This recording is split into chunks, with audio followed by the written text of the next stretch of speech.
पहले किसको मनाइए और किसका लीजिए नाम। मात पिता गुरु अपना भई अलख पुरुष का नाम। शब्द विवेकी पारखी सिर माथे की मोर। सब संताने बंदगी भई अपनी अपनी ठोर।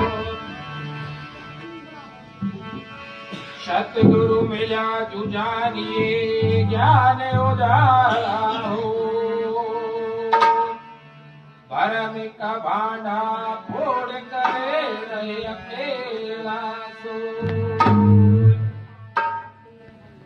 सत्संग मनुष्य के अंदर सुधार लाता है। लंबे समय तक जुड़े रहें तो सुख की खान प्राप्त होती है। हम भले और बुरे में अंतर करना सीख जाते हैं, बुराई से हटते हैं, भलाई के साथ जुड़ते हैं।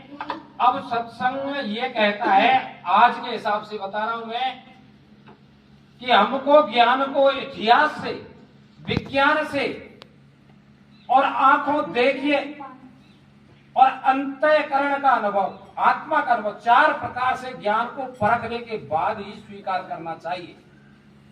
यदि वो इतिहास की कसौटी पर खरा नहीं उतर रहा है तो झूठा है, और विज्ञान से प्रमाणित नहीं है तो भी झूठा है, और हमने आंखों से देखा है उससे खिलाफ जा रहा है तो भी झूठा है। हमारे आत्मा जो बता रही है उसके हिसाब से नहीं है तो झूठा है। अब आपके अंदर जो परमात्मा का अंश है वो किसी कीमत पर हमको बुरे कार्य करने के लिए प्रेरित नहीं करता है। जब हम कोई कार्य करते हैं तो वो आत्मा रूपी राम उस गलत कार्य को करने से रोकता है, भाई ये गलत काम है, इसको मत करे। फिर दूसरा है जिसके ऊपर माया का प्रभाव है, जीव, वो ये कहता है होगा सो देखा जाएगा, कर ले, तो उसके झांसे में नहीं आना है। पहले जो आपको संकेत देता है कि ये गलत काम है, इसको नहीं करना, उसकी आवाज सुने। जिसने आत्मा रूपी राम की आवाज दबाई उसको अवश्य इस दुनिया में नुकसान उठाना पड़ा है। हमने आंखों से ये भी देखा है कि 5 आदमी यदि इकट्ठे हो रहे हैं और मां एक नाते में बाबा है, एक पोता है, अब मां भाई बराबर के हैं, चाहे वो बाबा है या पोता है, मां पंच की हैसियत से हैं। यदि बाबा ने उन 5 आदमियों के बीच में उस पोता की फजीयत कर दी, अपमानित कर दिया, तो एक दिन उस बाबा की गृहस्थी पतन को प्राप्त होगी। हमने आंखों से देखा है, बहुत सी गृहस्थी 5 आदमी की जो फटकार लगती है तो तबाह हो जाती है। इसलिए कभी भी 5 आदमियों में किसी को अपमानित नहीं करें, उसको अपने बराबर का ही समझे। मेरा निवेदन है, आगे अपने बच्चों को भी यही बताएं कि 5 आदमियों में किसी का अपमान मत करना।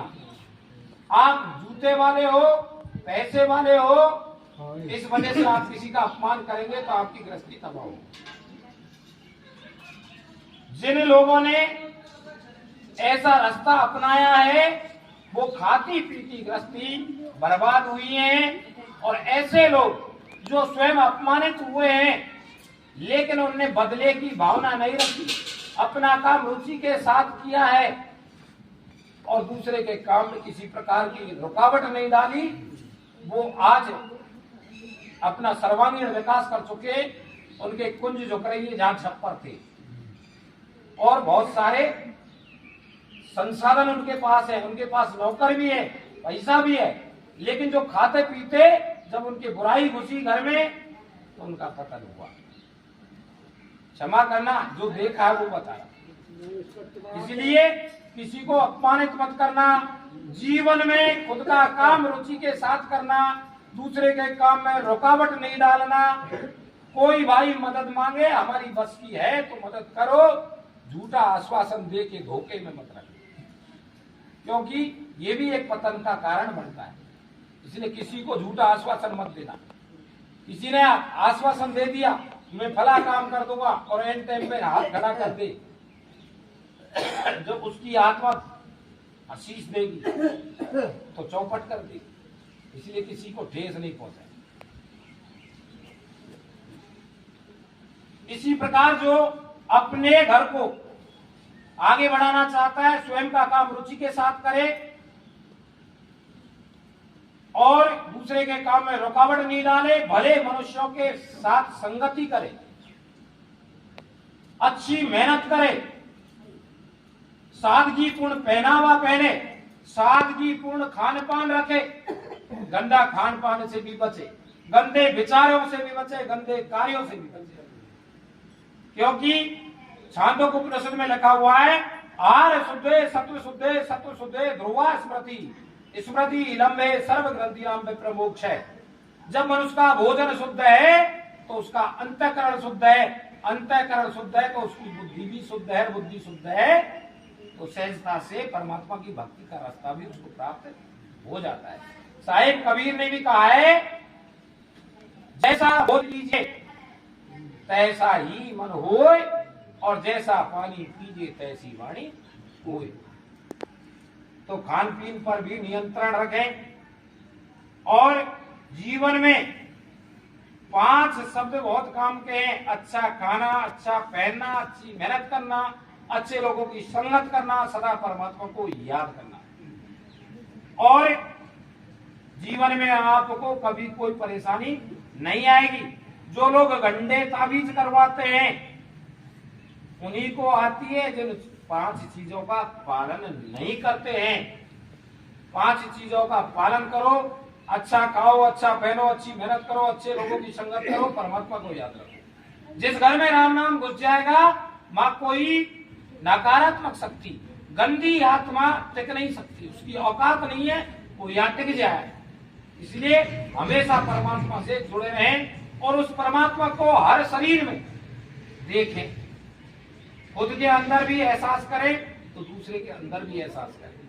ये नहीं उसको पाने के लिए कहीं तीर्थ करने जाए, कहीं मूर्ति पूजे, वो प्रेम से प्राप्त होता है। जब हम सबके साथ प्रेम में वातावरण रखेंगे तो हमको सहजता से उसके नजदीक जाने का अवसर मिलेगा। मधुर सहज सी बोली हो, उत्तम हो व्यवहार, वे प्राणी बिन युद्ध ही जीते सब संसार। जिसकी मीठी वाणी है और व्यवहार उत्तम है वो बिना हथियार के संसार को जीतने की क्षमता रखता है। कबीर साहेब ने बिना हथियार संसार में परिवर्तन किया, महात्मा बुद्ध ने संसार को नई दिशा दी बिना हथियार, महावीर स्वामी ने नई दिशा दी बिना हथियार, नानक साहब ने बिना हथियार के समाज को परिवर्तित किया। और जिनकी प्रतिमा मंदिरों में बनी हुई है, क्षमा करना, वो या तो डरपोक थे या उनकी किसी से दुश्मनी थी, जो आज भी उनके साथ में मूर्तियों के साथ में किसी के साथ गदा है, किसी के साथ सुदर्शन चक्र है, किसी के पास धनुष्मान है। जब वो दीनानाथ है, जगत का पालन करने वाला है, तो वो उसके सभी जीव उसके हथियार किस में उठाएगा। इतनी समझ मानता हूं मैं तो हथियार उठाने वाला कभी परमात्मा नहीं हो सकता, न उसके घट में परमात्मा जागृत होता है। जब ब्रह्म स्वयं का आत्मा रूपी राम जब जागृत हो जाता है तो बिना हथियार के दुनिया को बदलता है।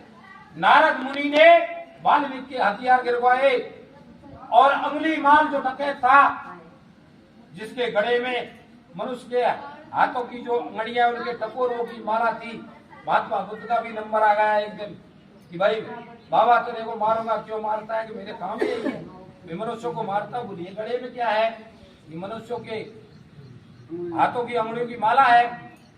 बोल भाई इस पेड़ में से एक डाली तोड़ के ला, डाली तोड़ के लाया कि बेटा दोबारे लगा के आ, बाबा नहीं लग सकती। जब तू डाली तोड़कर वापस नहीं लगा सकता तो दूसरे की जीव हत्या करने का तुझे अधिकार नहीं है। उसी दिन से ही अंगुली मार डकैत जो रोज मनुष्य मारता था एक अच्छा संत हुआ। तो जो हथियार के बिना संसार को बदलने की क्षमता रखता है वो ही ब्रह्म है। इस दृष्टि में महात्मा बुद्ध महावीर स्वामी, नानक साहब, कबीर साहेब, संत दादू दयाल इत्यादि, जिनने ब्रह्म को स्वयं के घट में जागृत किया है और अंत में ज्योतिश्वरी परमात्मा में विलीन किया है, जिसको मोक्ष कहते हैं। तो सब कुछ है जो हमारी कार्य प्रणाली के ऊपर है। हम कैसे रहते हैं और कैसे लोगों के साथ व्यवहार करते हैं, इस हाथ लेना और इस हाथ देना। हम जैसा व्यवहार करेंगे वैसा ही दुनिया हमारे साथ व्यवहार करेगी। हम सबके साथ मधुर संबंध रखेंगे, सबका सहयोग देंगे तो दुनिया भी हमारा सहयोग देगी। कर्म और व्यवहार से सबका देना साथ, बुरा वक्त टल जाएगा दाता पकड़ेगा। कहते परमात्मा की हजार वजह होती हैं। जब हम सबसे हिलमिल के चलेंगे, किसी के संकट में साथ देंगे, जब हम पर संकट आएगा तो हजारों भुजाएं यानी 500 आदमी एक साथ आपकी मदद करने को तैयार होंगे। यदि हमने जीवन में दूसरे को सताने का ही काम किया है तो दम होके अकेले ही देह को त्यागेंगे। हमारा साथ देने वाला दुनिया में कोई नहीं मिलेगा। इसलिए क्षमा करना, किसी को परेशान नहीं करें और सहयोग के साथ चले। सहयोग से चलेंगे तो दुनिया हमारा सहयोग करेगी और हमारी सहजता से सुखपूर्वक जीवन यापन हो जाएगा और देह त्यागने के बाद में हमको कोई गाली नहीं देगा। यदि बुरे कर्म हुए तो देह त्यागने के बाद में गाली पड़ेगी। यही स्वर्ग और नरक है। जब कोई आदमी है उसकी देह में से बोलता पुरुष निकल जाता है, जो राम है असली, कहते हैं नमस देखते हैं भाई कि मर रहा है भाई, कि अभी तो भाई राम है राम है। और जब वो नबज बंद हो जाती है, श्वास बंद हो जाती है कि भाई अब राम ने कर, तो असली राम ये है, इसको ठेस नहीं पहुंचाए और उसको हेरने की कोशिश नहीं करें। हेरे तो स्वयं के अंदर ही हेरे, स्वयं से अकेले में बात करें। रात को सोते समय मनन करें कि हमने दिन भर में जो कार्य किए उनमें कितने तो अच्छे हैं, कितने बुरे हैं, ऐसे कौन सा काम हो गया जिससे किसी को ठेस पहुंची। इसका अवलोकन स्वयं को करना है, दूसरा करने वाला नहीं है। ये इस स्थिति में जब हम पहुंच जाएंगे कि स्वयं ही निदान करने लग जाएंगे कि ये गलत है ये सही है, रात के समय हो सकता है ये काम, स्वयं के कार्यों का परीक्षण करने की क्षमता जब होगी तो हम सुख भी प्राप्त करेंगे।